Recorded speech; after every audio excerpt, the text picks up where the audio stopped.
আসসালামু আলাইকুম সুপ্রিয় শিক্ষার্থী বন্ধুরা, আমরা কানেক্টরস নিয়ে আলোচনা করছিলাম। এ পর্যায়ে আমরা তৃতীয় লেকচারে কানেক্টর সম্পর্কে জানবো, যেখানে সাবঅর্ডিনেট কনজাংশন সম্পর্কে আমরা বিস্তারিত আলোচনা করব। আমরা কোঅর্ডিনেটিং কনজাংশন সম্পর্কে জেনে এসেছি এবং সেগুলা কোথায় কীভাবে ব্যবহার করছে সেগুলো আমরা জেনে এসেছি। এ পর্যায়ে আমরা সাবঅর্ডিনেটিং কনজাংশন সম্পর্কে জানবো। প্রথমে বলে নিই যে এটার ব্যবহার কোথায়। এটা ব্যবহার হয় মূলত কমপ্লেক্স সেন্টেন্সে। কমপ্লেক্স সেন্টেন্স বলতে সেই সকল বাক্য যেখানে যে বাক্যের দুইটি অংশ থাকে।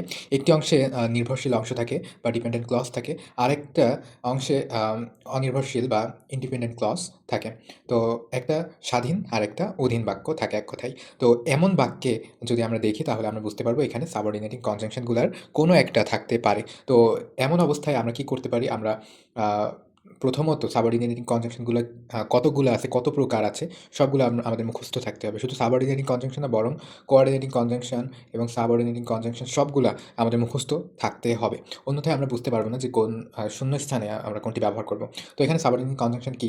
এটি হলো এমন পদ, এমন একটি স্বাধীন পদ বা শব্দ যেটি কি করে, যেটি একটা ডিপেন্ডেন্ট ক্লজ এবং একটা ইন্ডিপেন্ডেন্ট ক্লজ এই দুইটার মাঝে সম্পর্ক স্থাপন করে। এই দুইটা বাক্যের অংশের ভেতরে কানেক্ট করে একে অপরের সাথে। তো এই ধরনের বাক্যকে আমরা তো জটিল বাক্য বলি, তাই না? কমপ্লেক্স সেন্টেন্স বলি। কমপ্লেক্স সেন্টেন্সে কি থাকে?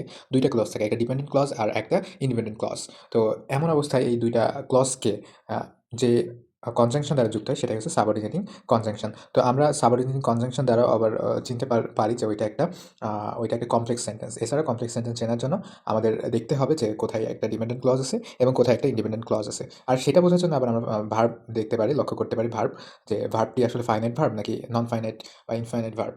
এটা দেখে আমরা বুঝতে পারি। তো একটা অংশে থাকবে কারণ, একটা অংশে কারণ বোঝাতে, সময় বোঝাতে, শর্ত, তুলনা, উদ্দেশ্য কিংবা বিপরীত বোঝাতে ব্যবহৃত হবে এবং অপর একটি বাক্য থাকবে যেটা থাকবে সম্পূর্ণ স্বাধীন।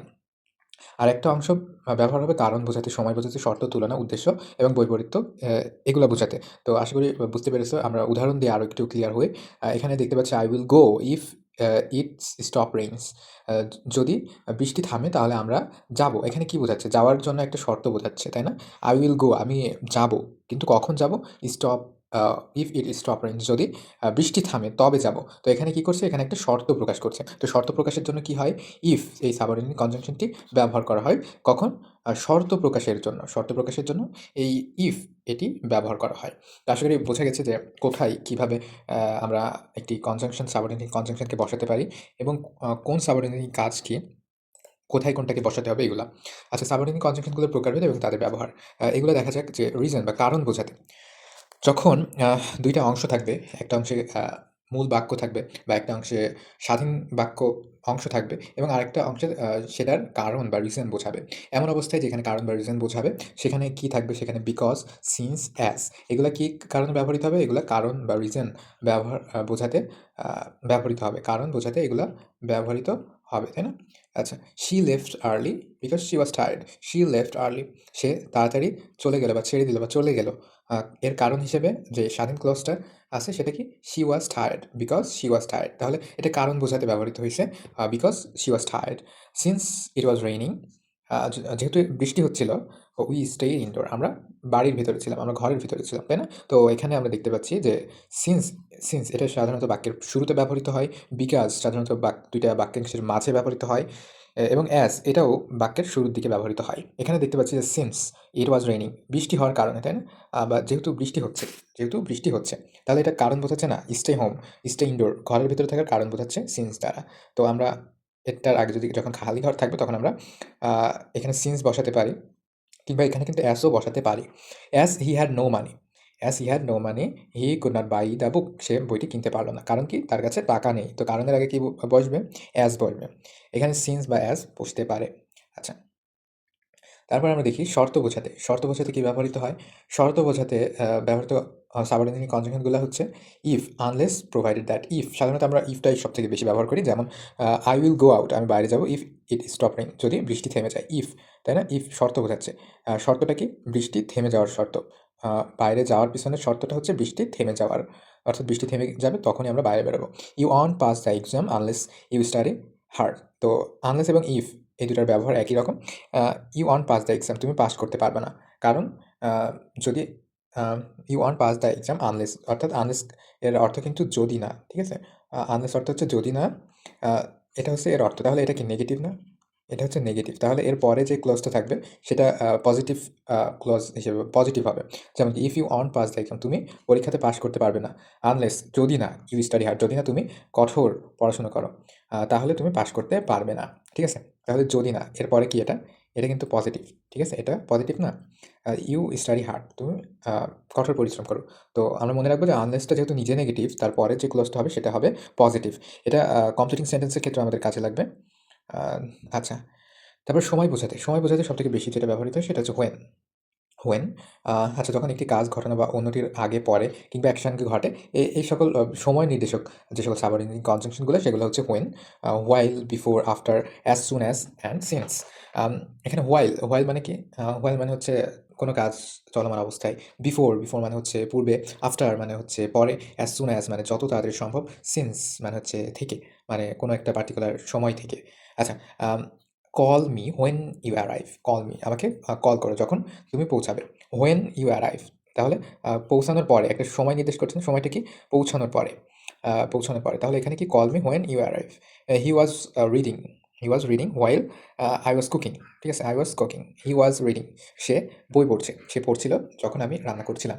তাহলে I was cooking, he was reading. তাহলে একটা সময় নির্দেশ করছে। তো হোয়াইল এর পরে কি হবে? হোয়াইল এর পরে যখন কোনো কাজ চলমান অবস্থায় থাকে তখন আমরা হোয়াইল ব্যবহার করি। এজন্য এখানে যেটা থাকে সেটা কন্টিনিউয়াস টেন্সে হয়, কন্টিনিউয়াস টেন্সে হয়। আচ্ছা, উই ওয়েন্ট হোম, আমরা বাড়ি গেছিলাম। After the movie ended, movie শেষ হওয়ার পরে আমরা বাড়ি গিয়েছিলাম, তাই না? আফটার যে বোঝাবে মুভি শেষ হওয়ার পরে আমরা বাড়ি গিয়েছিলাম। এখানে পরে যেহেতু বোঝাচ্ছে সেহেতু এখানে আফটার হবে। কারণ আমরা জানি আফটার মানে পরে। আচ্ছা, হোয়াইল এটা বললাম যে চলমান অবস্থায়, অর্থাৎ রান্না চলমান অবস্থায় পড়ছিলাম। তাহলে এখানে কন্টিনিউয়াস টেন্সে হওয়ার প্রবাবিলিটি বেশি বা কন্টিনিউয়াস টেন্সে হয়। আচ্ছা, উদ্দেশ্য বা পারপাস বোঝাতে কি ব্যবহৃত হয়? সো দ্যাট মানে হচ্ছে যাতে, ইন অর্ডার দ্যাট। ঠিক আছে? বা উদ্দেশ্য বোঝাতে ব্যবহৃত সাবঅর্ডিনেট কনজাংশনগুলো হচ্ছে সো দ্যাট এবং ইন অর্ডার দ্যাট। যেমন কি আই আই লেফট আর্লি, আমি তাড়াতাড়ি বেরিয়ে গেলাম। যাতে যাতে I could catch the bus, যাতে আমি বাসটি ধরতে পারি। ঠিক আছে? এ কারণে আমি তাড়াতাড়ি বের হয়ে গেলাম। আচ্ছা, তাহলে সো দ্যাট অর্থ হবে যাতে। যখন এখানে ফাঁকা ঘর থাকবে তখন আমরা বুঝবো কিভাবে? আই লেফট আর্লি, আমি তাড়াতাড়ি বাইরে গেলাম। এখানে একটা উদ্দেশ্য হিসেবে যেটা বোঝাই, অর্থাৎ সো দ্যাট যেহেতু উদ্দেশ্য হিসেবে বোঝায়, কিংবা ইন অর্ডার দ্যাট এখানে বসতে পারে। আই লেফট আর্লি, আমি তাড়াতাড়ি বেরিয়ে গেলাম। এর উদ্দেশ্য কি? I could catch the bus, যাতে আমি বাসটা ধরতে পারি। তাহলে বোঝা গেছে যেখানে উদ্দেশ্য বোঝাবে সেখানে সো দ্যাট বা ইন অর্ডার দ্যাট এই ২ টা বসতে পারে। ঠিক আছে? আচ্ছা, তুলনা করতে কি ব্যবহৃত হয়? তুলনা বা কম্প্যারিজনের ক্ষেত্রে দেন বা রাদার দেন এগুলো ব্যবহৃত হতে পারে। He is taller than his brother, he is taller than his brother. সে তার ভাইয়ের থেকে লম্বা। এখানে আমরা বুঝতেই পারি যে তুলনা বোঝাচ্ছে সেহেতু এখানে দেন ব্যবহৃত হবে। বৈপরীত্য বা কন্ট্রাস্ট এটা বোঝাতে হলে যে সকল সাবঅর্ডিনেটিং কনজাংশনগুলো ব্যবহৃত হয় সেগুলো হচ্ছে অলদো, দো, ইভেন দো, হোয়ারাস। অলদো, দো, হোয়ারাস এগুলা বেশি ব্যবহৃত হয়। যদিও ইংরেজিতে ভার্ব প্রধান সমন্বয়ক। আচ্ছা, বাট আমরা কি কোঅর্ডিনেটিং এ পড়ছি না? পড়েছিলাম তো, তাই না? তাহলে এখানে সাবঅর্ডিনেটিং এ যেগুলো আছে সেগুলো হচ্ছে অলদো, দো, ইভেন, হোয়ারাস এগুলো কিন্তু একই কাজ করে। আচ্ছা, অলদো ইট ওয়াজ রেইনিং, যদিও বৃষ্টি হচ্ছে, they went for a walk, তারা আ হাঁটতে গেছে। তাহলে আর বৃষ্টি হলে কি হাঁটতে যেতে হয়? বা বৃষ্টি হলে কি হাঁটতে যাওয়া যায়? যায় না তো। এ কারণে এখানে একটা বৈপরীত্য মিনিং এখানে আসছে। এ কারণে ১ম এ আমরা এখানে অলদো দিতে পারি কিংবা দো দিতে পারি। আচ্ছা, হি ইজ রিচ, সে ধনী। Although he is not happy, যদিও সে সুখী না। He is rich although he is not happy. তাহলে রিচ হলে তো হ্যাপি থাকার কথা, তাই না? কিন্তু হ্যাপি না। যেহেতু বৈপরীত্য অর্থ প্রকাশ করেছে এখানে দো বা অলদো ব্যবহৃত হবে। এখানে কিন্তু আমরা বারটা ব্যবহার করতে পারি আ যদি সেটা কোঅর্ডিনেটিং কনজাংশন হয় এবং সেক্ষেত্রে যদি অ্যাপ্লিকেবল হয়। আচ্ছা, তারপরে আমরা যাই কার্যপদ্ধতি বা উপায়। এটা বোঝাতে হলে কার্যপদ্ধতি বা উপায় বোঝাতে হলে যেমন কি how, in the way that, do it as I show you, আমি যেভাবে তোমাকে দেখিয়েছি সেভাবে করো। কিছু সাবঅর্ডিনেট কনজাংশন যেমন সিন্স, অ্যাজ প্রেক্ষাপট অনুযায়ী একাধিক অর্থ প্রকাশ করতে পারে। এরা সময়ও নির্দেশ করতে পারে কিংবা কারণও নির্দেশ করতে পারে। যেমন সিন্স এটা কিন্তু সময়ও নির্দেশ করতে পারে। একটা পার্টিকুলার টাইমকে ইন্ডিকেট করতে পারে। আচ্ছা, অ্যাজ এটা কিন্তু কারণ যেরকম বোঝাতে পারে সেরকম উদ্দেশ্য এরকম মিনিং ইন্ডিকেট করতে পারে। তো একই সাবঅর্ডিনেটিং কনজাংশনগুলা বিভিন্ন ক্ষেত্রে ব্যবহৃত হতে পারে। বিভিন্ন মিনিং অ এটা গ্রহণ করতে পারে। আচ্ছা, পরবর্তী ভিডিওতে আমরা দেখব কনজাংটিভ, অ্যাডজেক্টিভ এগুলা এবং এগুলা কী, এগুলার ব্যবহার এবং আমরা কোথায় এগুলো ব্যবহার করব সেসব নিয়ে আমরা পরবর্তী ভিডিওতে আলোচনা করব। তো এ পর্যন্তই। এই ভিডিওটি সম্পূর্ণ দেখার জন্য অসংখ্য ধন্যবাদ। আল্লাহ হাফেজ।